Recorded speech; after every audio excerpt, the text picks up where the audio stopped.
out and some of the secret proprietary science behind this. So super excited today to talk about the science of weight management. Here's going to be your outline of what we're going to talk about today. We honestly could do a deep dive on each of these sections, talking about healthy eating plan and exercise. Point number two, protein and meal replacement science and the science of protein. Number three, motivation, right? What we can do at the beginning. You can see key ingredients at the bottom that we'll touch on. The drumstick, the curry, the turmeric, this incredible blend of ingredients plus prickly pear. We have lean body mass and metabolic rate science, talking about more of the drumstick, curry, and turmeric.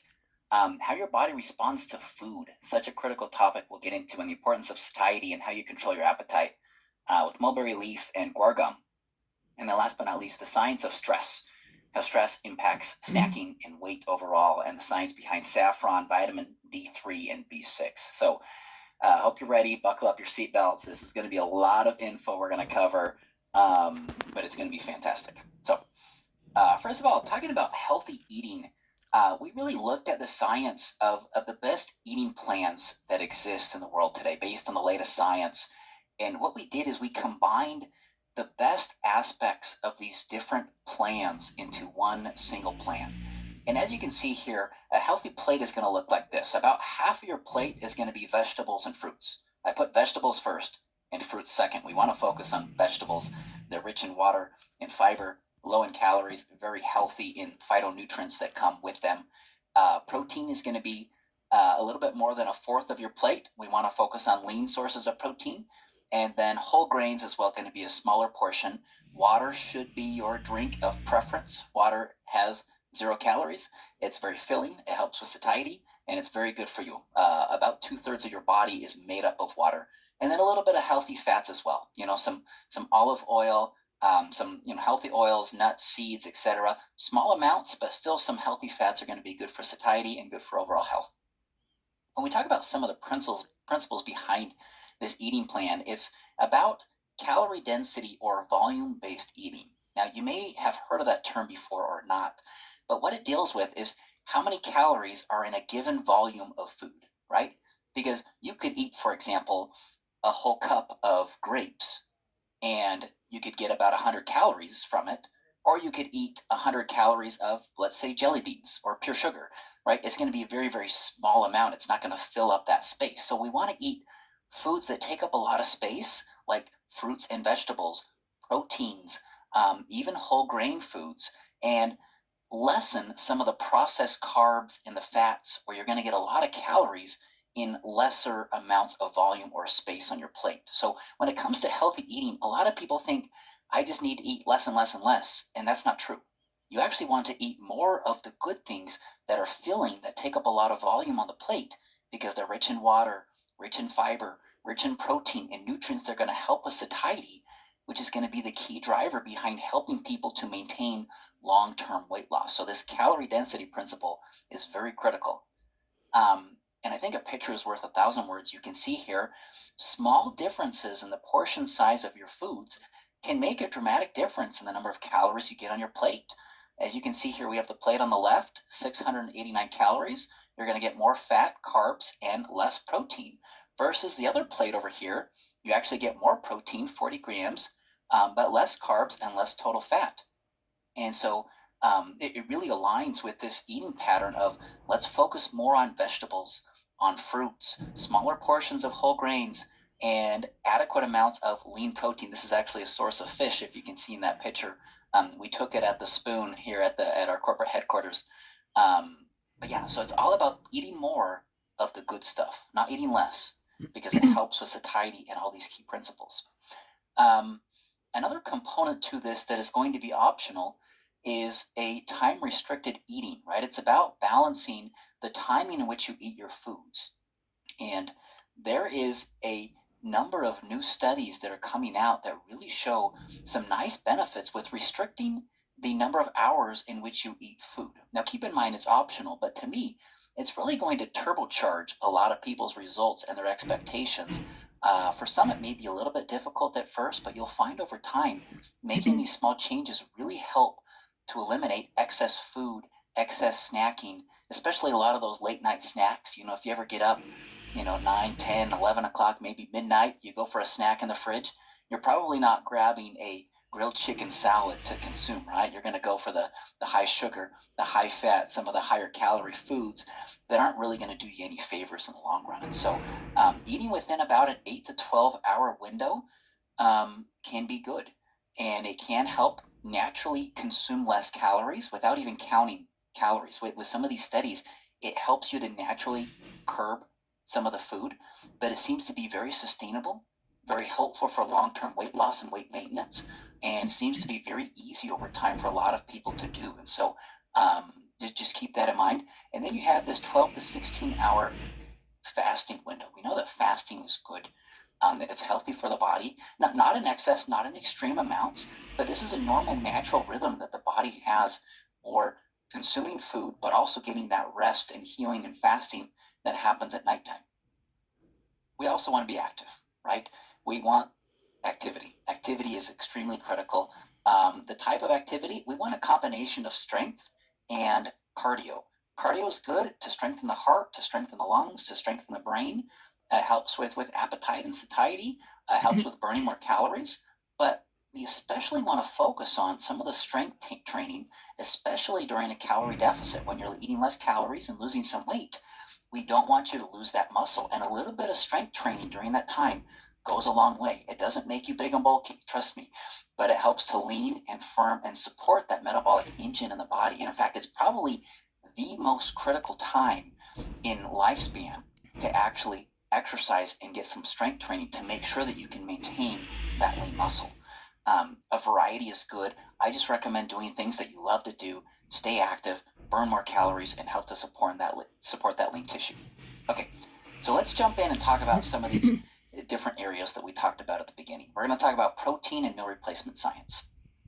So protein science, what is going to be ideal? Now, when you look at protein recommendations around the globe, they can vary slightly, but generally speaking, they're based on about 10 to 15% of your energy in terms of total energy and calories from protein or carbs or fats. So it's a very low percent, and it's only about 0.8 grams per kilogram protein body weight daily. And so this isn't going to be enough, ideally, to support lean mass, especially during a calorie deficit.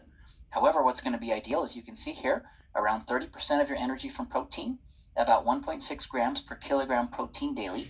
And you can see there, that is about double. But when you look at the science, there is this bell curve, if you will, of optimal amounts of protein, and it really reaches that sweet spot at about 1.6 grams per kilogram. So, just doing a little bit of math, I don't have the numbers written out in front of me, but if you happen to weigh around 80 kilograms, you want to shoot for about 80 times 1.6 grams. That's going to be your protein per day. But the key to that amount is not to just consume very little for breakfast, very little for lunch, which is very common for people, and then have your huge 12-ounce steak and potatoes for dinner where you get the bulk or the majority of your protein. You want to more evenly distribute that protein intake throughout the day, because there's kind of a cap inside of the body for how much your body can use in terms of protein to support muscle protein synthesis for helping to maintain that lean tissue, right? And so you want to more evenly spread that out to more evenly support that metabolic burn or fat burn potential inside of the body with maintaining lean muscle. Okay, this is the concept that I'm getting to with higher protein is going to be ideal. And when you look at diets across the globe, when they are low protein diets, which is about the minimum, 0.8 grams per kilogram, you can see that they're losing on average about 40% of their mass as muscle, which is problematic, right? If you're losing, 10 kilos and 40% of that or 4 kilos is from muscle mass, that's not good for your metabolism, right? That's not good for your fat burn, and not even ideal for your health as well. Muscle plays really key roles with health, with agility, with strength, with endurance, and activity. So you compare that to higher protein diets with about 1.6 grams per kilogram. Sure, you can lose some weight and lose a little bit of muscle, but if you combine that with some exercise, and as you can see in the bottom corner, a little bit of cardio combined with a little bit of resistance training, even just here, 30 minutes twice a week, that is enough to help to support all of that lean muscle, even while you lose weight. So keep that in mind. When it comes to protein, it's key to get enough, but in terms of a meal replacement, it's really cool because it helps you to reduce calories, but still get the right nutrients, the vitamins and minerals, enough of these key macronutrients to support satiety, to support lean muscle, and help with long-term weight loss and weight maintenance. Um, as you can see on the bottom here, when you look at scientific reviews, I really love this one. It was published and they analyzed all these different diets and they compared normal diets to ones that add a meal replacement or two during the time period. And what they concluded is that after 1 year, which is more long-term maintenance, there was greater weight loss when they used a meal replacement versus diets that did not use a meal replacement. So that's going to be ideal with a shake, getting enough nutrients and supporting that metabolic burn and that overall weight loss long term.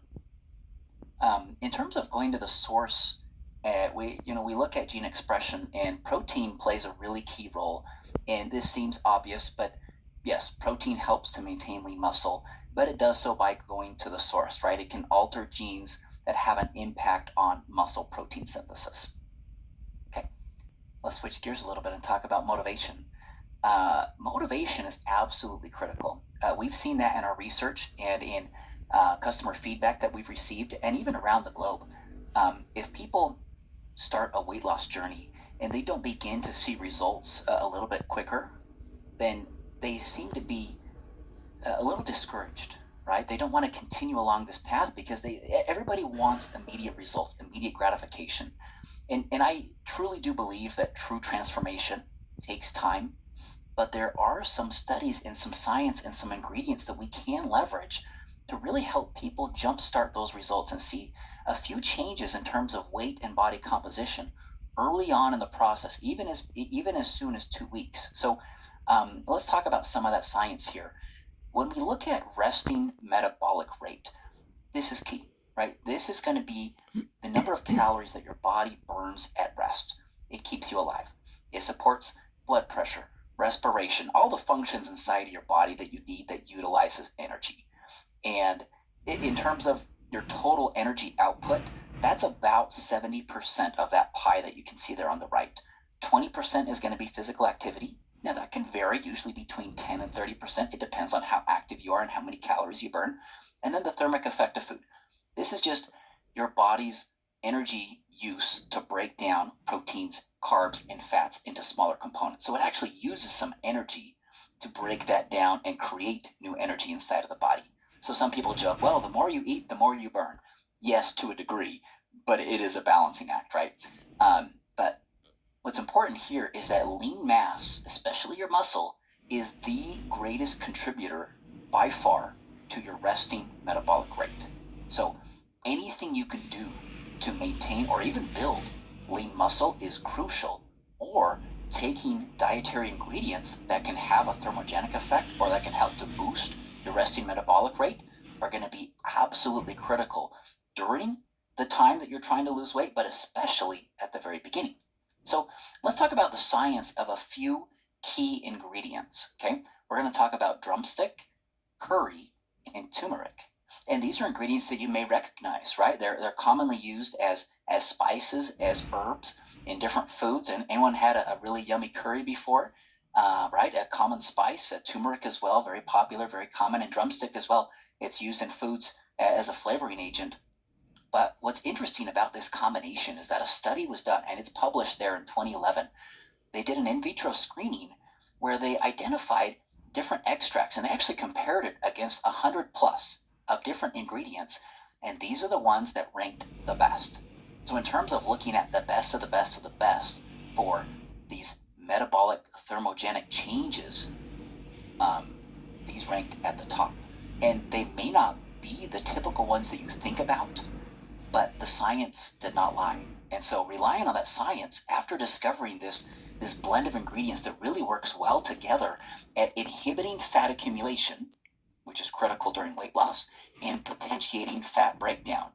That's code for fat burn, right? Ingredients that enhance your body's ability to burn fat. So after discovering this, they began with a preclinical study, and then we'll get to a few clinical studies seeing the difference. And this is a study 28 days. It was an animal study first. It's very common for scientists to do some preclinical studies first and then move on to the human randomized studies. What they did in the study is they compared a high-fat diet in group 1 to that exact same diet, plus this herbal blend of drumstick, curry, and turmeric. And what they did is they measured the difference in resting metabolic rate.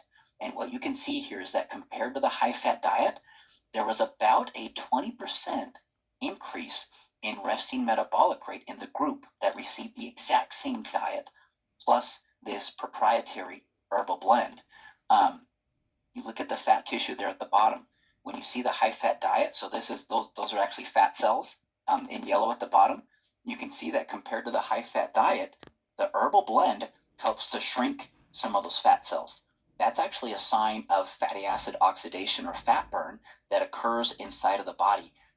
What I love about that is what most people don't understand is in terms of fat cells in the body, you typically have a certain number that you carry with you for the rest of your life. But what fat cells do, when you gain weight, fat cells, they get bigger and bigger and bigger. But as you lose weight or you enhance fatty acid oxidation or fat burn, they shrink and they get a little bit smaller. So really, really good indicators here of fantastic preclinical results. So what happens when you put this to the test in a human clinical study? This is a study that was published in 2012 in 42 men and women. These were obese individuals. They were on a specific diet, both groups, the placebo and the treatment group, of 2,000 calories per day. They were asked to do some exercise, and this was an 8-week study. I'm only showing you the results after 2 weeks in this graph, keep in mind, even though it did go further. After just 2 weeks of receiving this blend, you can see the beginnings of weight loss, right? You can see about 1.5 kilograms in weight loss after just 2 weeks, which was significantly better than the placebo group, even though both groups followed the same diet and the exact same exercise. There was another clinical study that was done. A lot of the same details here that I'm not going to go through, but this is a group that was overweight. So not quite as heavy as the obese group, but in terms of overweight, they had a little bit of extra weight to lose. Same exercise, same diet. The only difference here is versus the placebo and the treatment group, you can see a significant difference. In this study, they actually did see some weight loss too. But what I'm showing you here is a difference in waist circumference. So looking at just overall body shaping differences, you can see about a 1.3 centimeter reduction in waist circumference. So you're just starting to see some significant results in as early as 2 weeks, which is very impressive for human clinical data to demonstrate that kind of a difference so quickly in a weight loss journey. In terms of looking at the source and how these ingredients impact gene expression, when you look at some of these model studies, you can see what they do is they help to this blend of curry, of turmeric, of curcumin, right, of the drumstick. Together, they help to decrease gene expression level of markers of lipogenesis, right? So lipogenesis is pretty much the creation of new fatty acids, right? If your body doesn't utilize carbs that break down into sugars in the body for energy, well, they end up being stored as fat. So you can actually help to curb that process looking at these ingredients from a gene expression perspective. And then on the flip side, you can look at markers of thermogenesis, which is the creation of heat or the body's utilization or creation of energy. And you can see that this blend actually increases levels of thermogenic markers. So that is code for looking at these ingredients, targeting the source of your body's metabolic pathways for inhibiting some of the bad things related to fat gain and fat deposits, and increasing the ability to actually burn additional calories. So really cool science there looking at the source. Prickly pear is another fun ingredient to take. Most of the studies are going to be very short term. So ideally, you would only want to take it for just a short period of time to kind of boost and accelerate results at the beginning. It's studied for body silhouette, so body shaping changes at the beginning, weight management, and antioxidant properties. And this is just a small clinical study where you can see after 1 week, individuals had less swelling in their ankle, calf, and feet, as well as reduced sensation of heavy legs. So what this indicates scientifically is that there's some nice benefits in terms of just water balance and fluid balance inside of the body as a result of taking this in a very, very short period of time. In addition, 67% of the individuals reported that the prickly pear assisted to refine the body silhouette in a positive way. So it's kind of a booster ingredient on top of this herbal blend to really support results at the very beginning and to help motivate people to see change at the very beginning. So pausing here for just a second, we're going to switch gears and talk about the importance of lean body mass and resting metabolic rate. Now, some of these principles and ingredients are going to be very similar, but this is going to be more focused on more long-term, right? Not just 2 weeks, but this is going to be multiple weeks down the road. How do these ingredients perform? How do they work on lean body mass and metabolic rate? So we're going to talk about this same ingredient blend, right? The drumstick, the curry, and the turmeric. Incredible food, herbal, spice ingredients put together and put to the test, and they do wonders over time. I think you're going to be really impressed with this.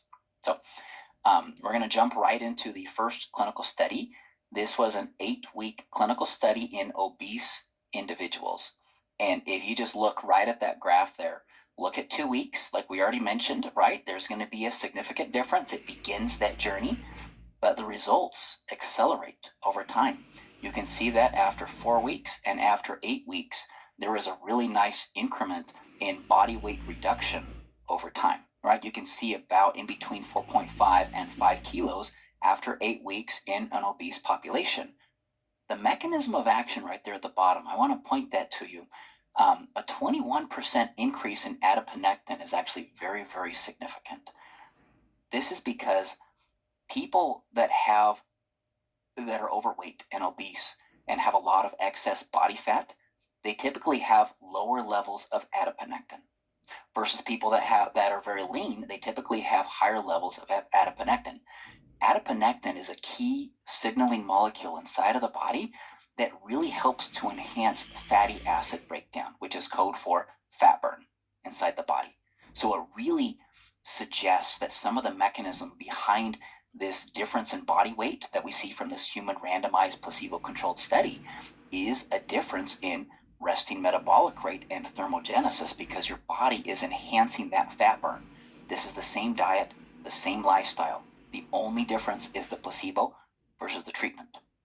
We're going to look at another clinical study here looking at body weight reduction as well. If you focus on that graph there, this is going to be in a group of overweight individuals. You can begin to see, right, the beginnings of weight loss in as early as 2 weeks, which is very impressive. But look at how that accelerates over time. After week 4, week 8, week 12, week 16, right? You can see between 5 and 6 kilos of weight loss compared to a very, very small amount in the placebo. This is actually about 6 times greater weight loss in the treatment group that received this herbal blend of this clinically effective amount, right, of the curry, of the drumstick, of the turmeric combined together. Isn't that incredible? I mean, if you're looking for an incredible solution, this is it, right? It's same diet, same lifestyle. And I think when we talk to people, a lot of people know, okay, if I want to lose weight, yeah, I need to diet, I need to eat healthy, I should probably exercise, right, to increase that metabolic burn and support my muscle. But a lot of people with that diet and exercise, they struggle, right? They maybe begin to see a few results. And if the only difference is adding these ingredients at this clinical dose, if you see 6 times greater weight loss, it's almost like enhancing the results and the benefits by 6-fold of what you're doing to try to lose weight on your own, which is a struggle for a lot of people. So I really, really, really love this. Although the data isn't shown on this graph within the actual science paper that was published in 2018, lean body mass was preserved and they saw a reduction in body fat. In other words, what this means is that it's not just about weight loss. It's about body composition. It's about body shape. We're helping to maintain lean muscle, right, as part of that lean body mass, and helping to really enhance fat burn as part of this mechanism of this herbal blend, supporting that incredible thermogenic and resting metabolic rate mechanism of action. Okay. This mechanism we've already talked about briefly, but just keep in mind, this blend of herbs is really all focused on targeting some of the sources of weight management related to metabolism, right? Helping to slow down the fat creation or the fat cells getting bigger, right? And the turning of carbohydrates into fat. And it's accelerating the ability to actually use fat as a source of energy. So that increased thermogenic effect. So really, really fun science behind this. Okay, let's switch gears once again. And we're going to talk about the science of the body's response to food. Now just think about it. Your response is different from mine. Okay.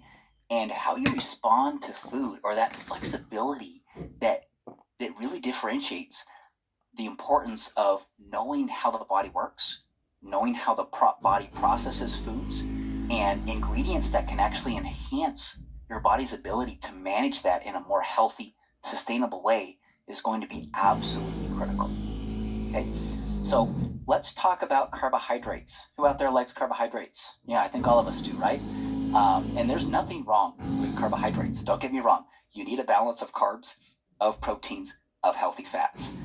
Carbs are great. They're fantastic, right? They break down inside of the body, as you can see here, right? They break down into these simple sugars. Anybody know the main one? Right? It's called glucose. It's found inside of your bloodstream. Well, these simple sugars, they're absorbed, they enter the blood. This triggers other biomarkers in the body to be released, right? If you know your biochemistry, when your body has sugar, your pancreas releases some insulin, right? That's the body's response to this sugar that's found in the blood. And these biomarkers, they move those sugars into the cells as an energy source. That's how normal body biochemistry works. However, not all carbs are created the same in terms of the response we have inside of the body. Okay, so there's going to be a range of responses. As you can see over here, this is going to be the normal, balanced, healthy, more of an ideal response to food, right? You have this response from carbohydrates breaking down inside of the body over time, and this is going to be linked with feeling satisfied, feeling full, with good levels of energy, right? These types of carbohydrates are going to be like fruits and vegetables and whole grains, right? Things that have a slower curve inside of the body. You feel good, you feel satiated. However, what about the pure sugar or pure starches? You know those kinds of foods, right? The breads, the pastas, the rice, the the processed carbohydrates, the pure sugars, the sugary sweetened drinks, right? The Cokes in the world. What happens? Well, you have this spike that happens inside of the body, and when it spikes up really fast, it comes crashing down very quickly as well. And the problem here is that this response is linked with increased appetite and hunger and decreased levels of energy. And I think all of us can relate to this at one time or another, right? You've had these foods and you get that big glass of pure sugar and you feel great for a second and then you feel a little bit crummier very, very quickly after. And it doesn't satisfy hunger and appetite. And so we want to keep that in mind is what is the science here? And if there are ingredients that can make some of these fast digesting and absorbed carbohydrates digest and be a little bit slower in the response. How do you make the fast ones respond more slowly inside of the body? That is the question of the day. So let's talk about one of these key ingredients that can help with just that. It's a white mulberry leaf. Okay, mulberry leaf is one of my favorite new ingredients. It's widely used actually in some foods throughout Asia, but not all mulberries created the same, right? What species? Is it red, black, or white? White is going to be key in terms of the science. Is it standardized to the active compound that provides the benefit with responding to food in a more sustainable and a healthier way, right? Is it clinically studied and is it being used at an effective dose? These are all key principles that we look at in the science. Now, I know there's a lot of words here on this slide, but stay with me, okay? So there is a particular mulberry leaf that is standardized to deoxynitromycin. We call it DNJ for short. So DNJ is the active compound, and it has a very similar chemical structure to sugars, okay? DNJ competitively inhibits carbohydrate digestive enzymes. Now you have enzymes inside of the gut that break down different types of sugars into smaller, simple sugars inside of the body. Okay, this is a normal, natural process. what D&J does is that it's been shown to slow and impede some, but not all carbohydrate absorption. Now, what that means is that it's slowing down that curve and impeding or getting in the way of some of these carbohydrates from actually being digested and absorbed in the body in the first place. So by slowing it down and getting in the way, it helps to provide a healthier response to carbohydrates, right? Some of these fast ones become slower. So as you can see here at the bottom on this simple graphic, right, you have carbs that are trying to bind to this enzyme to break down. But you also have D&J with a very similar structure that's trying to do the same thing. And so what happens is sometimes the D&J from this mulberry leaf, it takes the space of that enzyme, and what happens to that sugar? Well, it has no place to bind, right? So it's going to either be slowed down and be processed by a different enzyme, or it's going to pass through because it's being impeded or blocked in terms of binding there and breaking down into a simple sugar inside the body. On the flip side, sometimes the carbohydrate wins out, right? So the carbohydrate, it binds to the enzyme and it breaks down into a simple sugar and goes through normal digestive and absorption processes. So what's incredible about this is that the D&J is very, very smart, at an effective dose can help with this process. So the result here is that you get an improved response to your meal based on carbohydrate content and the types of carbohydrates that you consume. There's different types of ingredients in this space, and when you look at the science here, what I love about the mulberry leaf is that it inhibits alpha glucosidase and alpha amylase. Now, these are different enzymes. The alpha amylase is one that's very important for starches, right? The starches are found in rice, in potatoes. Alpha glucosidase is about the breakdown of sugars. So it's going to be more comprehensive in its benefits in terms of slowing and impeding the absorption of carbohydrates versus white kidney bean, which is more focused on starch. And if I'm being completely honest, I've looked at the science of some of these papers. The science is very weak at best and very limited in its scope as well. So let's focus on a few of these studies. Let's talk about sugar to begin with, and then we'll focus on another study on starch to show you the comprehensive nature that mulberry leaf has.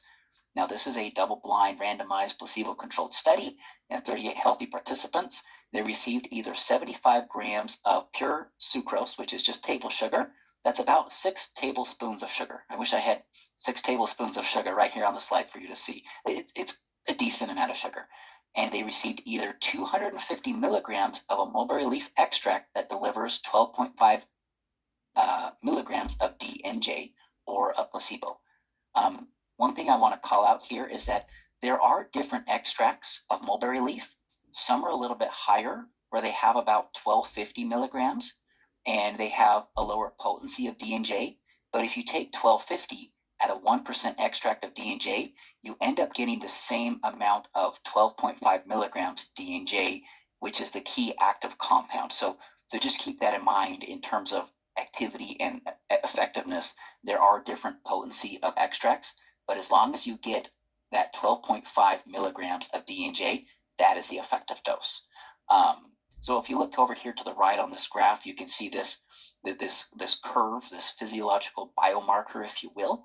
And when you compare the mulberry to the placebo, you can see a drastic reduction in the curbing of the sugar, right? In terms of absorption, slowing, and impeding that, which is an incredible change looking at pure sugar in an immediate, effective way.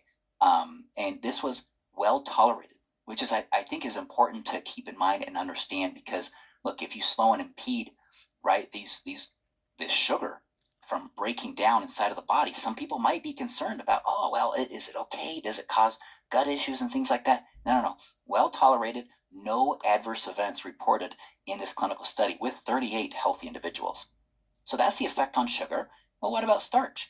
Well, in terms of starch, there was a similar study that was performed. It was just a single dose showing that it starts to work immediately inside of the body. You take it right at the beginning of a meal, and you can see that with maltodextrin, which is a starch, this is 50 grams of maltodextrin is about 3 pieces of bread, if you can visualize that. So 3 pieces of bread worth of starch, and you either get the placebo or the mulberry leaf, and you can see a nice significant reduction in the overall amount based on this study. So once again, very similar effects here with starch and with sugars. So very comprehensive benefits of the mulberry leaf extract at an effective dose. Okay. In looking at some of the mechanisms of action here, just looking at the source, looking at gene expression, you can see that there are targets related to this biological responses to food. And if you recall, we're talking about carbohydrates, how they break down inside of the body to form these simple sugars, and if it's going to be a slow response or a fast response. And you can see here that there are going to be positive changes looking at gene expression related to how the body responds to these foods in a healthier, more sustainable, balanced way. What about guar gum, right? Guar gum actually pairs very nicely with mulberry leaf because for the mulberry, we want this healthy response to food. And guar gum is really going to enhance the benefit of satiety. What I love about guar gum is that it's very effective even at a lower dose. Now, if you compare this to other sources of fiber like oligofructose, corn fiber, polydextrose, starches, right, reduced maltodextrin, you're going to need much higher amounts to have an effect on satiety. The only problem is that if you start to introduce 20 grams of fiber in your diet with no other changes, it's probably going to come with some other side effects that you don't want, right? Some of the gas, some of the bloating, because your body just isn't used to digesting some of these indigestible fibers from diet or from supplementation. But at 2 grams, it is well tolerated, it is safe, and still helps to enhance satiety to provide one of those key benefits. Because when you think about weight loss, satiety is critical. You need to support that because that's one of the first triggers inside of the body, right? You start eating less food and your body says, hey, I'm hungry. I need more food, right? But you're trying to lose weight and cut calories. And so it becomes this almost fight inside of the body. So any kind of ingredients that helps you to respond better to food, combined with ingredients that enhance satiety, are going to be absolutely beneficial. Looking at some of the science here, this is just one study. You can see that there's going to be a benefit here. I'm not going to go through all the details, but if you just focus right there on that graphic, you can see they were actually given the same breakfast, both groups, whether they received the guar gum or the placebo, and then they had lunch on their own, and snacking was not controlled for. And you can see that there was a difference where the placebo group ate more for lunch, and they ate more on snacking for the rest of the day. So it's going to be a small difference, but small differences are actually very impactful during a weight loss journey. So this combination right here, mulberry and guar gum fiber, right? You get that balanced response, a healthier response to food inside of the body, and the benefit of satiety and hunger signals inside of the body. So it's a really, really, really fantastic combination. Okay, so last but not least, we're going to talk about stress. I'm pretty confident that nobody here on this call ever has any stress in their life, right? Okay, wrong. I think we all have different degrees of stress that we experience at different time points in our life. It could be day-to-day stress that we have, right? Because of business. It could be finance. It could be relationships. It could be health, right? There's a lot of things to stress about. Probably some good things and probably some bad things that we shouldn't be stressing about. But nonetheless, stress is one of the key enemies with weight loss, right? It makes it very difficult because it changes hormones. It causes hormone responses in the body that can increase appetite. It can decrease satiety. It can have negative changes on your metabolism.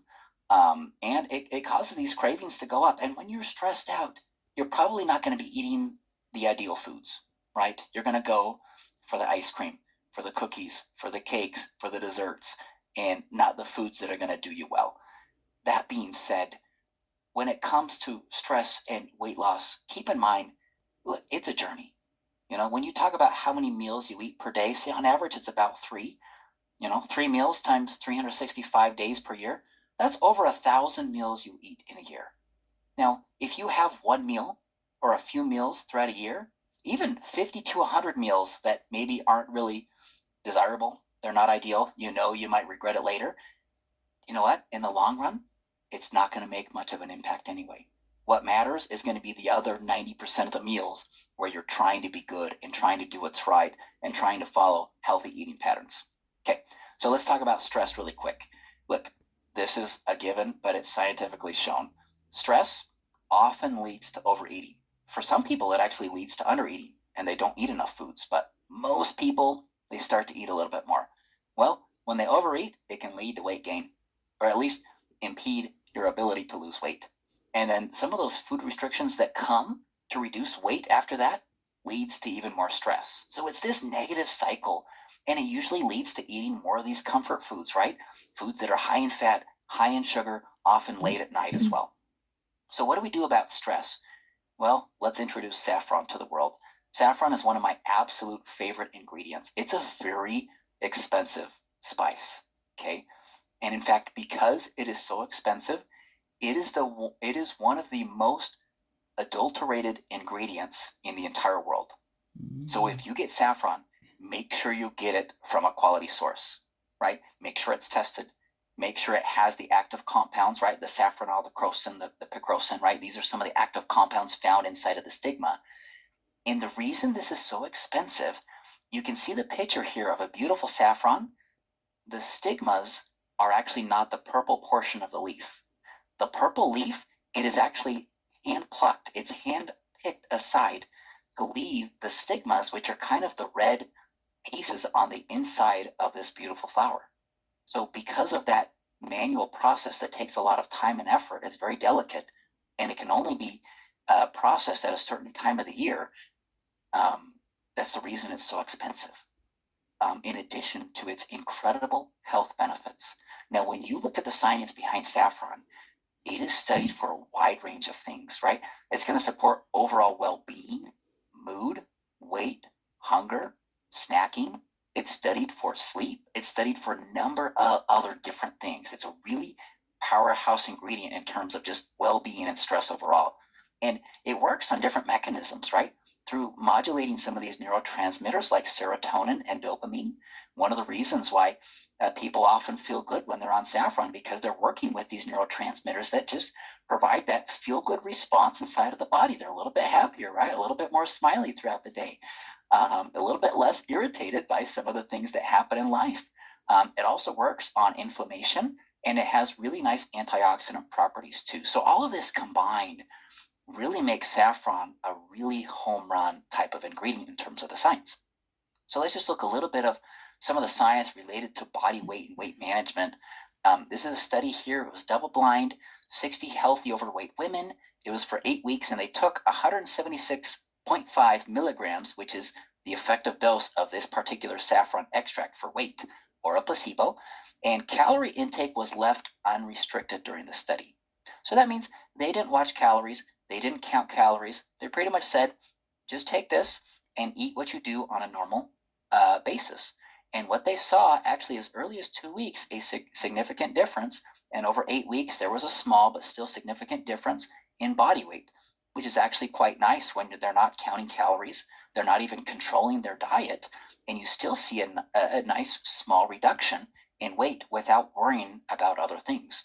It possibly could have been a lot better had they provided a structure in terms of diet, lifestyle, exercise, because of the mechanism and because what is happening with saffron, which we know to be incredible for mood and well-being and for snacking.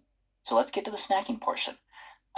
Some people like snacks, right? Some people snack all day long. In fact, if you snack and are one of those people that snacks all day long, you're just munchie after munchie after munchie.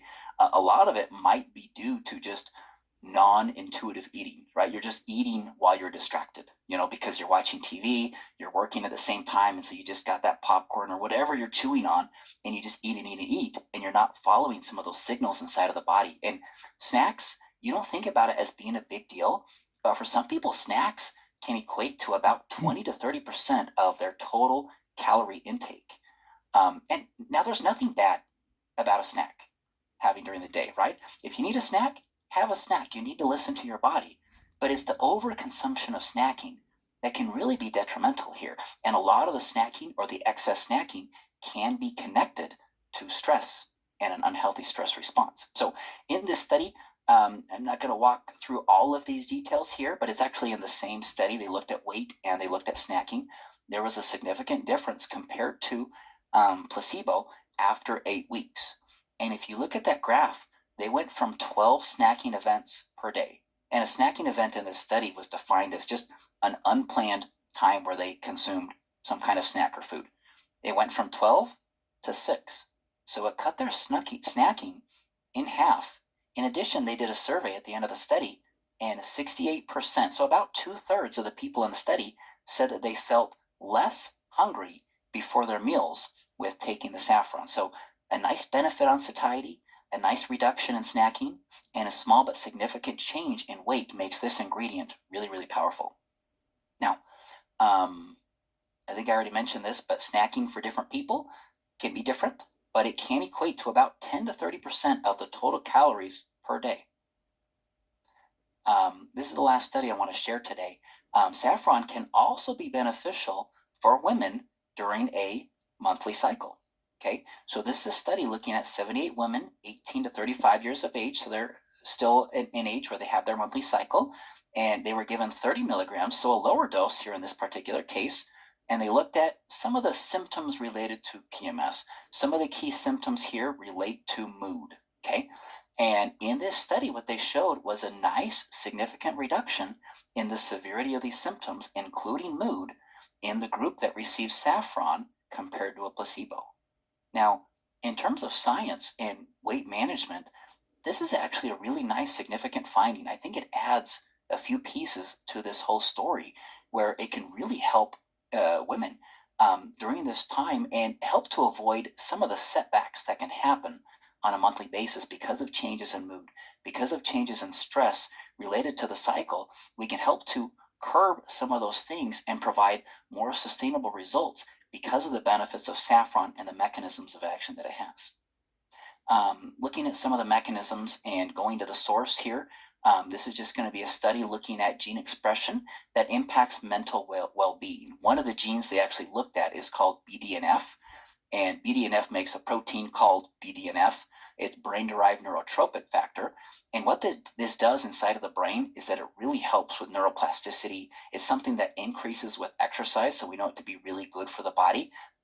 In some of these mechanistic studies, we can also see a change in going to the source in impacting mood, which we know to be an absolutely critical point of weight management. So to bring this full circle here, there are other ingredients here. Saffron really is going to be the hero ingredient, but vitamin D3 and B6, they're going to be complementary. I mean, you can read some of these things on the screen here, but D3, it's a very important vitamin. It's essential. We need it for brain health, for mood support. Deficiencies are actually very common.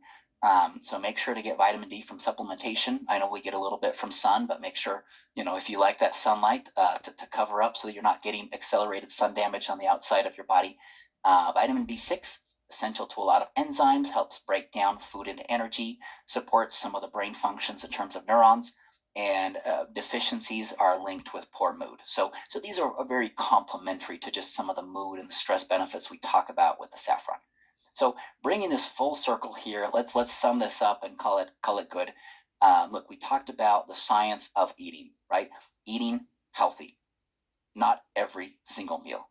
Nobody has to be perfect. And I would hate for anyone to feel that, I had one bad meal, I derailed all of my efforts. No, absolutely not. But most of the time, strive to eat healthy, balanced meals.